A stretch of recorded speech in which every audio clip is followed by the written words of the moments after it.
เครื่องจะเต็มรถทุกคน เป๊ะเมื่อแล้วอัปเตอร์ฝนตกนี่อะไรมันกี่ลุกอยู่บ้านแล้วมีบอลดังไม่ได้นุ่งนะจ๊ะ ตัดภาพมาที่เบ้า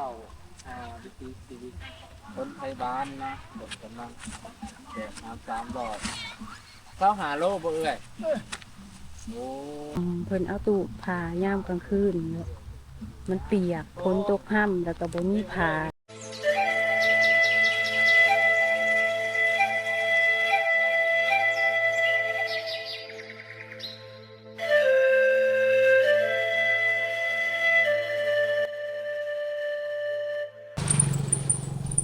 ครับทักทายสวัสดี FC พี่น้องผู้ฝ่ายเมื่อสักครู่ทุกคนนะขอต้อนรับเข้าสู่วิถีชีวิตคนไทยบ้านที่เก้าจะเคยพี่น้องวิดีโอนี้ก็กำลังจะไปช่วยเหลือพี่น้องอยู่พูนอยู่ชนบทเนาะแต่บังเอิญรถซ้อพี่น้องซื้อเครื่องชื่ออย่างไรเนาะซื้อเครื่องมันจะมี3-4-5 อย่างเนาะเข้านี่25 กิโลทุกคนพอแบ่งครึ่งสิไปช่วยปาเต็งเนี่ยเนาะแล้วก็ช่วยผู้ลูกมัน5 คนเนาะผู้ที่ศรัทธาเนาะเจ้าของศรัทธาพี่น้องเนาะผู้ใหญ่ใจบุญผู้และทั้งสหรัฐอเมริกาเนาะคือ2พี่น้องเนาะ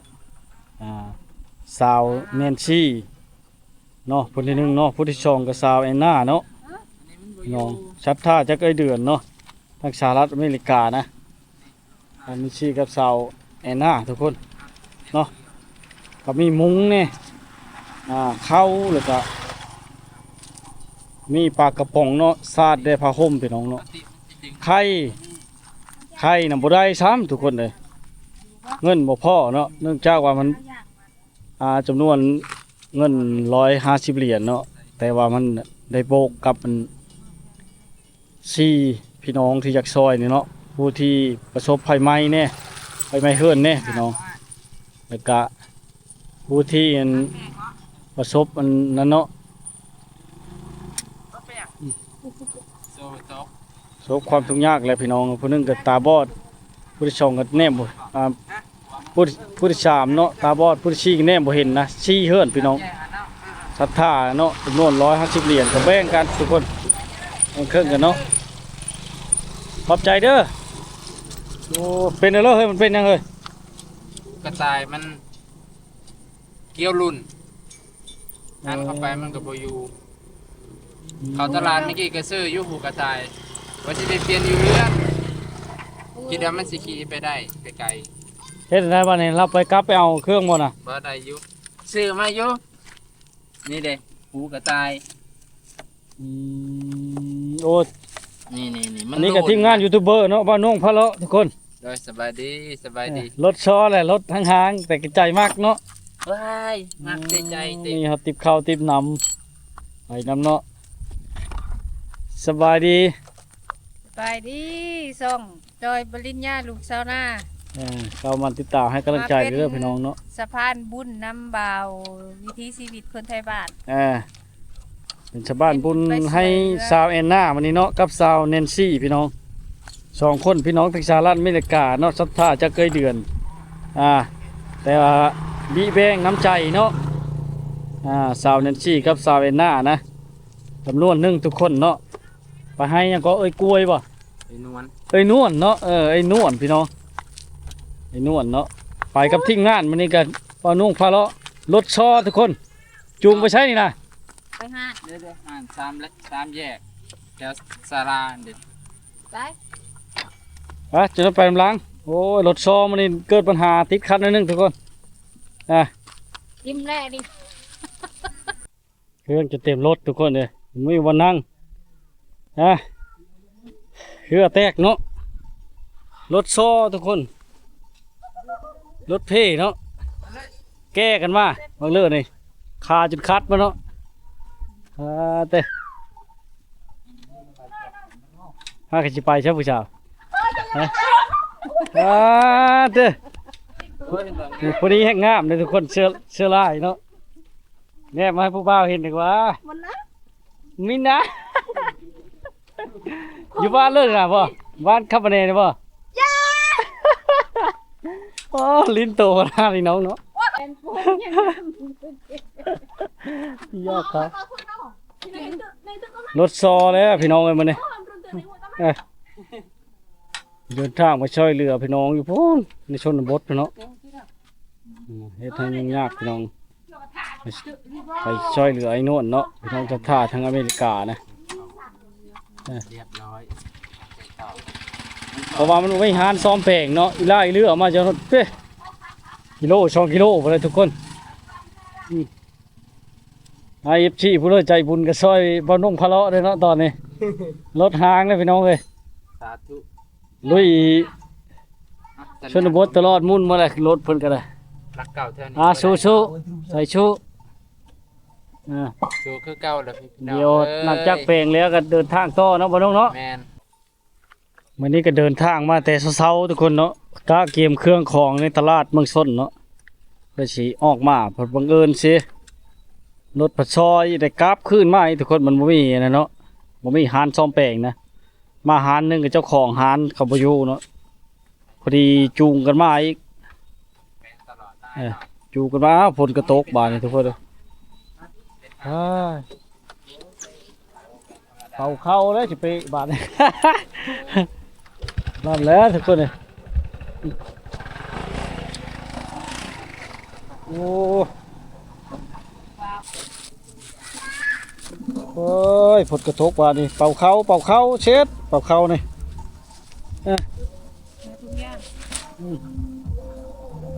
ตั้ง สบายดีสิเฮ็ดอีหยังกิน แกงลงมา ตั้มโลด เดี๋ยวว่าทุกข์จนไม่เงินอยู่หัวหน้าเลย ทำในคนเลยนี่ สิแกงหน่อไม้จันแกงหน่อไม้ต้นใบาย สวัสดี ตกพี่น้องเลยมากับเป๊ะเมื่อแล้ว นี่ก็คือว่ามาถ่ายเพิ่นจะมาดู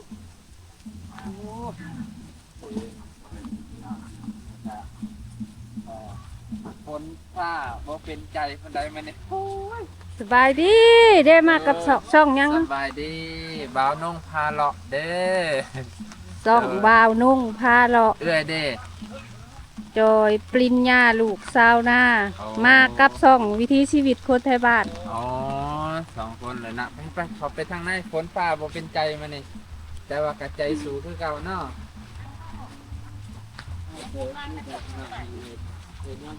พอดี กำลังให้กินเนี่ย แกงลงมา ฝนตกนี่อะไร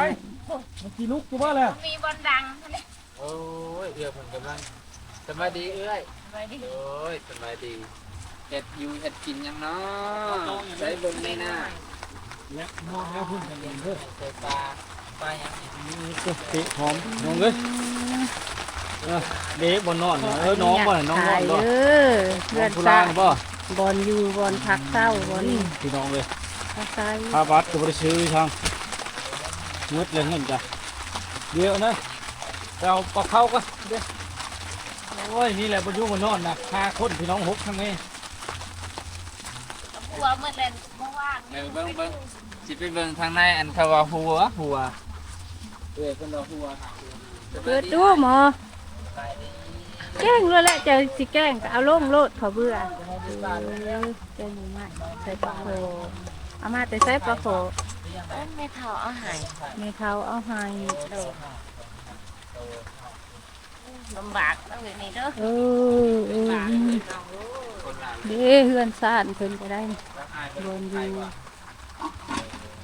มุ่งพาบ้า ไอ้น้องไปใช่เบิดถือมาเลยเด้ ไม่ได้นุ่งนะจ๊ะ เอาตัดภาพมาที่เบาวิถีชีวิตคนไทยบ้านนะเด็กกำลังแจกน้ำ3 หลอด25 โลบ่เอ้ยโอ้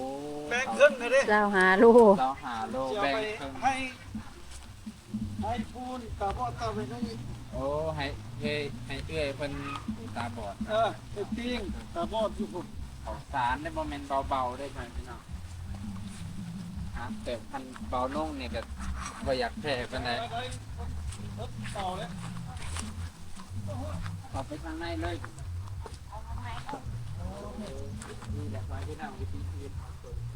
อันนี้กับผ้าห่มพี่น้องผ้าห่มเพิ่นเอาตู้ผ้ายามกลางคืนเนี่ยมันเปียกฝนตกห้ำแล้วก็บ่มีผ้าตู้อะไรนะพอดีบ่าววิถีชีวิตคนไทยบ้านเพิ่นซื้อมาให้พื้นหนึ่งนี่ เป๊ะกันยังวะ อัน ครับบ่เป็นใจมั้ยนี่ฝนตกพี่น้องเลย ผมกล้าบ่เป็นใจกะย่านเขาเปียกน้ำบัดนี้เบิ่งไปพี่น้อง พี่น้องเลย พี่น้องที่ฟังไทยอยากเบิ่ง เบิ่งเอาเนาะนี่ว่าพี่น้องทั้งสหรัฐอเมริกาเนาะเพิ่นอยากเบิ่งหั้นนะเพิ่นเพิ่นเนาะก็ว่าแล้วนี่โหเลยพี่น้องเอ้ยบ่ได้ชั้นปานใดน้ำ โอ้ยฝนก็ตกนี่ซ่องก็เห็นนี่ล่ะเด้อ ตรงโปร่งเนาะ บ่ตรงน้ำนะบ่นี่เนาะกระทังก็บ่มีครับ บนต้นน้ำนี่แหละ อันนี้พนาสิได้เป็นเฮิรนเขาเช่เนาะโอ้ยดินเข้าเฮ้ยพี่น้องเอ้ย อ้ายนั่นแหละอยู่น้ำอ้าย มาฮอดมาถึงแล้วทุกคนเด้อเนาะเนี่ยมันสิชุกอยู่ในแกงหน่อไม้จ้ะน่ะบ่ฝนกระตกป่ะนี่ คนตกเลย โอ้ยกำลังสิชุกกับฝนตกแต่เฮาก็ลำบากรถเพ่ทางกระทางจะมาฮอดน่ะเนาะก็เลยเฮ็ดให้ชักช้าเพราะว่ากลับคืนนี่รถเพ่แล้วกลับคืนไปเมืองพุ่นฮอดจุดชุ่มพุ่นก็สิแล้วเนาะอันนี้ละชีวิตการเป็นอยู่ของไอ้นวลพี่น้องนวลนี่เนาะชื่อจะเนาะนึกว่าพี่น้องเลยมีบอนอยู่อันนี้มันเป็นดินเขาเจ้าเนาะลาวบ่มีบอนอยู่ใช่ไหมเนื่องจากว่าผู้คนบ่ดีเนาะว่าถ้าเกิดตบตีแล้วนะแล้วปบมาหอบลูกมาสู้เอาดำหน้าพี่น้องเลยเนาะ มันจะบดทันแล้วมันจะเป็นที่เก็บน้ำเนี่ยแล้วมันก็หัว น้องหลังคาแล้วเนาะวันนี้ก็เห็นจ้าๆแล้วพี่น้องเลยว่าผ้าบัดอันนี้มันสิทนจังไดเนาะ แน่อยู่ ดาวอะไรนี่กัน ยังดาวอยู่แล้วเป็น ดาวอยู่ แล้ว โอ้มันชิอังเลยนี่นะโจกเลยล่ำเลยนะนี่พี่น้องเอ้ยเด้อเฮากับมื้อนี้กับบ่มีหยังหลายเนาะมีแต่เครื่องมีข้าว25กิโลเนาะเพราะว่าแบ่งให้ไปปาเต้งเนาะลาวผู้พิการตาอันนั้นกะตาเป็นหุ้งเพิ่นให้มีแบ่งทั้ง FC ผู้ใหญ่ใจดีศรัทธาพี่น้องทั้งสหรัฐอเมริกาก็มาฮอดมาถึงแล้วพี่น้องเอ้ยฮอดไปนวลพอดีพี่เฮ็ดหอยเนาะคือว่าอะไรดินชิอยู่ก็บ่มีเฮ็ดอยู่เฮ็ดกินก็คือเห็นนี่แหละเนี่ยน้ำน่ะเอานี่ใช้น้ำน่ะ น้ำตกน้ำฝน กับพลบ่ตกได้ใช่หาบตักอันคุกินเดียว2คุนะบ่เอ้ยพี่น้องเอ้ยเนาะมันสิฮอดมาถึงพี่น้องพลก็ตกพาบ่เป็นใจคือว่าแล้วมื้อนี้ก็เนาะศรัทธาพี่น้องเด้อทางอเมริกาเนาะคือสาว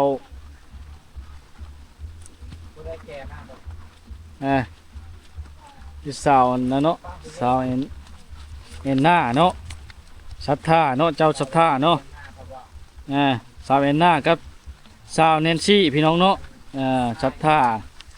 ผมบุญกุศลซอยเหลือเพิ่นในครั้งนี้เนาะผมว่าอย่างไรเนาะเดี๋ยวชิมอบเครื่องให้เนาะขึ้นมอบเครื่องก่อนเครื่องอยู่พุ่นก่อนโอ้ยจะได้กินอยู่บ่แกงหน่อไม้นี่พี่น้องเลยฝนตกแห้งเฮ็ดได้เลยเนาะจำเป็นได้เทิงไปแล้ว ขึ้นไปเทิง ได้ป่ะได้ป่ะเครื่องของก็หลายเติบแหละว่าจะได้ผ้าห่ม2ผืนพี่น้องเลยยับเขาอีกมันสิบังกันอันนี้นะปลดลงก้อนได้ป่ะเนี่ยได้ป่ะมันจะบังนะกลมเนี่ยมันจะบัง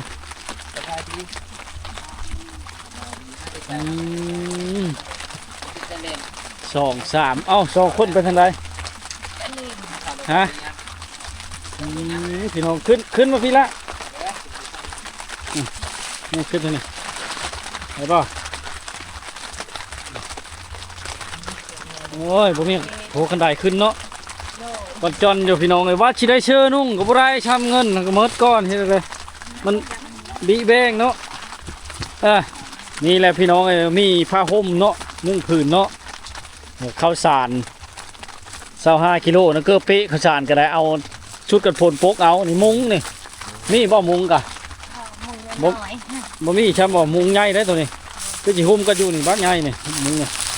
ซื้อมาเลย ไงอยู่ได้นี่นี่ ชาตินวัดสีเอาตัวคือใหญ่นะเงินผมบ่พอเท 8 ฟุต ก็เลยจำเป็นแล้วว่ะเฮ็ดให้เลย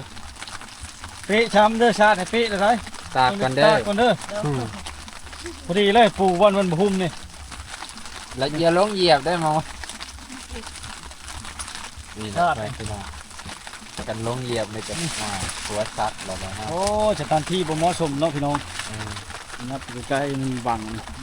เนี่ยมันนำเด้อ เลยบ้าง โอ้ยฟ้าก็บ่เป็นใจ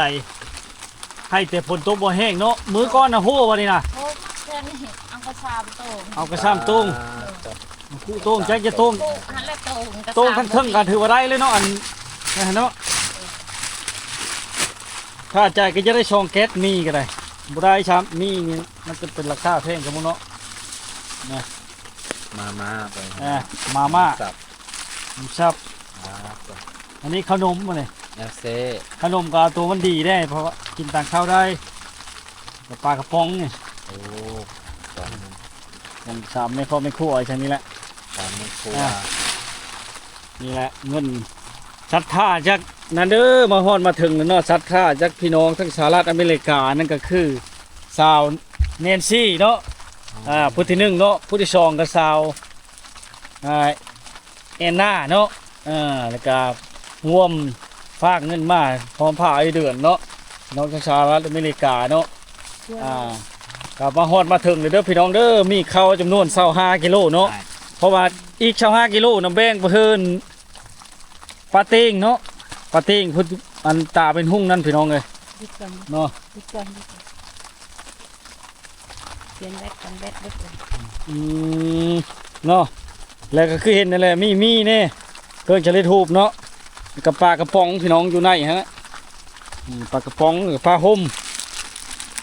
กับว่าชิได้ช่องพื้นว่าได้แล้วห่มน้ำการก็ได้อยู่3คนเนี่ยห่มใหญ่อยู่รุ่นนี้เอาใหญ่ชุดเลยเนาะถ่ายแล้วยังบ่นี่แหละมาฮอดมาถึงกับฟ้าบ่เป็นใจไอ้นวลเลย ลมลุกคุกคานมาเนาะ ลมลุกคู่ข้านมาใครจะรถบ่ลมรถกระซอเพ่มันนี่มีปัญหาเนาะไปดูประสักยังไงเพื่อสิมาฮอดมาแต่เช้าๆเพิ่นว่าลางานเครื่องนี่ก็ซื้อไว้แต่บ้านนี่เครื่องนี่ก็เยอะกับบีแบงตามจำนวนเพิ่นก็เยอะได้หลายแล้ว ใส่เนาะ แต่ทึนฮ้อนมันก็ เอา ซื้อตามจำนวนมีหยัง ใครจะ เราบ่สบายบ่ ประมาณ ยังหายดีบ่คักบ่ ขาย ไข่ไหมบ่ เนาะ บ่ได้กินขนมแล้วแบบนี้อดก่อน บ่ได้ เด้อ อดก็เด้อบ่ได้กินขนมแล้วบาดเฮ็ดผู้อายจะกินเบิดเลย ด้อ จงให้เด้อจงให้กันเด้อ ให้ โอ้ โอ้ยความจบนั่งตะมอบตอกขาจับเจอพี่น้องเลยเป็นบ่ผู้นี้นั่งตะมอบเป็นบ่ผู้บ่สบายเนี่ยเป็นเลยเนาะผู้หนึงไปเวียกบ่ผู้หนึงน่ะบ่เห็นนะผู้อายผู้ทิศผู้นี้ได้ น้อง เนาะ น้อง น้องผู้นี้เนาะ เด้อ ผู้นี้อายกกพี่น้องเลย นี่แหละไอ้กบ มันเพิ่นก็อยากให้มารีวิวว่าเฮิรนเมื่อนั้นเห็นบ่คักว่ามื้อนี้เห็นจัดจ้าแล้วพี่น้องเอ้ยมากับฝนตกโลดนี่ อยากเห็นมองหัวกับมองนั่นเลยเนาะซึมเลย เด้ซึมเลยเด้ซึมเลยขนาดฝนบ่แห้งไปเลยเด้นี่คันฝนแห้งนี่โอ้ยจู้กับไรแล้วหาเนี่ยมาโต้งเลยเด้น่ะดอนน่ะเปะตะเก้าแล้วหั่นน่ะเนาะพี่น้องเอ้ยมาฮอดมาถึงเลยเนาะดีใจอยู่บ่ไอ้นวล จะมาสารกุมเดือนบ่สั่งนี่ กุมบ่ชาว5กิโลเนี่ย บ่ฮอดเนาะลูก บ่ฮอดน้ำลูกแล้วเนาะลูกหลายคนโอ้ยพี่น้องเลยเนาะตอนนี้สิได้มอบเจ้า มีคำอวยพรใดๆให้ผู้ใหญ่ใจดี ผู้ใหญ่ใจบุญเจ้าของศรัทธาเนาะทั้งพี่น้องทั้งสหรัฐอเมริกาเนาะในเลิกกา วางแห้งแน่ มีเองคงเจ็บยังไงใดคงไข่ให้มีตา พี่น้องเลยเนาะเกิด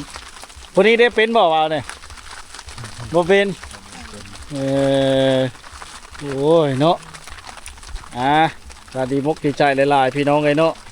ที่ได้เป็นสะพานบุญให้สาวเนนชี่กับสาวแอนนาเนาะนำหน้าพระทางพร้อมเดือนเนาะที่ซอยเหลือเพิ่นก็ดีมกดีใจหลายๆก็ที่ผ่านมานี่ก็แต่มาอยู่นี่ก็มีบอกผู้มาซอยก่อนก็ มีดูเป็นไห้ขนมต้ม บ่ได้ใหญ่ปานนี้เนาะ มีคุณก็มาให้ โดยดีใจนำเลยเนาะทีมงานทั้งบ่ลาพาเพิ่นบ่ โดย รอล่าเนาะ เอาลาว ลาวเนาะก็ดีมกดีใจหลายๆเพิ่นเนาะ อันนั้นให้กินน้ำเป็นลายเด้อ จึงว่า ย่างกินไข่เลือดเหนียวเด้ออันนี้กินน้ำดูไข่เลือดเหนียวนะฮะ เป็นเนาะนะ ละลายเลยกินน้ำดู แบตเตอรี่รู้เช็คพูดบ่ อันนี้คือของนอนเนาะ จังว่าคือบ่เคยเป็นจังเทื่อเนาะ เอาได้มีตัวมีพี่น้องที่อยู่ฟังไทยอยากให้มาทายให้เบิ่งวิธีการอยู่ของเอื้อยเพิ่น ยังก็ซ้ำกับกระโตกแล้วบุมี โอ้กระซ้ำกับกระโตกบ่ โดย ไปพี่น้องเป็นบ่มีกระซ้ำคือกะละมังนั่นแหละพอได้ล้างถ้วยล้างซ้ำได้ค่ะกระโตกคือผ้าเข่าอะนะพี่น้องผ้าเข่าน่าจะเป็นจะเอาไว้กินเข่าวพวมผ้าเนี่ยเนาะเป็นอยางขาดตัวนั้น2อย่างสำหรับที่เป็นอยากต้องการนี่แหละจะฝนตกหัวไอรีได้พอพี่น้องมันบางแล้วแต่วันนี้มันก็ ทาง มันโดนแน่มันบกค่อยได้สั้นกันเลยซึม ขยับกันฮะเร็วๆมันจะขึ้นเนาะ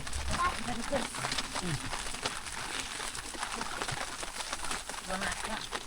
ง่าย คือสิบ่ฮักกันเนาะตั้มเนาะนี่ก็แนะนำสายบุญเนาะที่ก็ดีมกดีใจหลายๆเนาะวันนี้ก็ดีมกดีใจหลายๆนะที่ได้เป็นสะพานบุญเนาะให้อันสาวเนนซี่เนาะผู้ที่หนึ่งเนาะผู้ที่สองกับสาวแอนนาเนาะนำนาพระทางเดือนพี่น้องทั้งสหรัฐอเมริกาเนาะผู้ใหญ่ใจดีพี่น้องผู้ใหญ่ใจบุญเจ้าศรัทธาเนาะมาฮอดมาถึงแล้วพี่น้องเลยมาฮอดมาถึงเลยเนาะเครื่องคองกะคือว่าแล้วก็คนทางก็ลำบากแน่มันนี่กะฝนตกเลยรถกระซ้อเนี่ยกลับไปก็มากลับไปเกือบว่าจนหมดมือพี่น้องเลยคนทางก็คือว่าอะไรในชนบทก็ยุ่งยากเนาะตรงท้ายนี่กะเพิ่นโดยพรไปแล้วบางเรื่องนี่เนาะฝนตกก็ยุ่งยากเลยพี่น้องนี่กะทางหน้าในน้ำสายบุญเนาะเอาละพอพ่อได้ใส่เนาะให้สาวแนนซี่หรือว่าสาวแอนนาเนาะแล้วก็พร้อมผ้าไอเดือนเนาะน้องสหรัฐอเมริกาพอจงมีสุขภาพที่แข็งแรงเนาะเอามาให้ไปนวลชั้นนี้เนาะครับลูกเต้าแล้วเนาะก็ขอให้มั่งมีชีชุกชุกกายชุกใจเด้อให้มีโชคมีไส้ขึ้นกลับไป100 เท่าพันเท่าเนาะละล้านเท่าพี่น้องเลยขอจงมีสุขภาพแข็งแรงเนาะมีโชคมีไส้เด้อไปทางไหลก็ขอให้มีโชคมีมาบกยกกระลงจะนี้ต่อไปเฮงปังๆเนาะสาธุเด้อเนาะขอให้โชคใหญ่เข้าเนาะโชคใหญ่มหาศาลเรามีกิจการงานอย่าตามลงให้สูงริ้วเนาะให้เป็นคิวเป็นคันอย่ามีวันได้ต้อยต่ำถ้าเจ้ามีการมีงานทำก็ให้นิยศเลื่อนสันทวีขึ้นอยู่บ่อเศร้าโชคใหญ่เข้าขอจงมีแต่ความสุขอันตรายไข้ทุกข์อย่าเบียดเบียนจนเจ้าคอยเงินไหลน้องท่องไหลเข้าไหลมาห่มคือน้ำแกงให้นั่งนับแต่แบ่งเล่งเสาน้ำบ่ไหวเด้อกินบกยกโปลงนออย่าได้บกเป็นหาดอย่าได้คาดเขื่อนว่างกับพากระล่างสมมุติกะเก้าเด้อนอ โอหมูอะหมูมะมูลมาเด้องานเงินคำแก้วอย่าได้คาดคืนคงให้ห้องใส่ดังคำในเบาเด้อขอให้เงินไหลเข้าเต็มกระเป๋าอึ้งตึงเด้อโลกจะมีพียาพานเนาะม่านจะเห็นเว้นจะเคาะจะไกลให้แค่ค่าทางหื่นแม้จะลุกย่างเงินแม้จะเดินดวงดังแม้จะฟันเป็นพายไปทางใดสวัสดีมีไส้เนาะอย่ามีไผ่มาขวางกันพี่น้องเอ้ยอายุยืนยาวมันพันปีจะได้ลาเนาะมีแต่คนซาลือเกียรติกองคนยองเกาขานเด้ออายุวันโนทุกคำพลังมันยืนเด้อพี่น้องชาวรัฐอเมริกาเนาะสาธุอันเฉพาะคลิปนี้ก็จะได้จบเพียงเท่านี้เนาะในเรื่องกับขมกขอบใจหลายๆเนาะในเรื่องกับฝากกดไลค์กดแชร์ช่วยเหลือสังคมนำพี่น้องเลย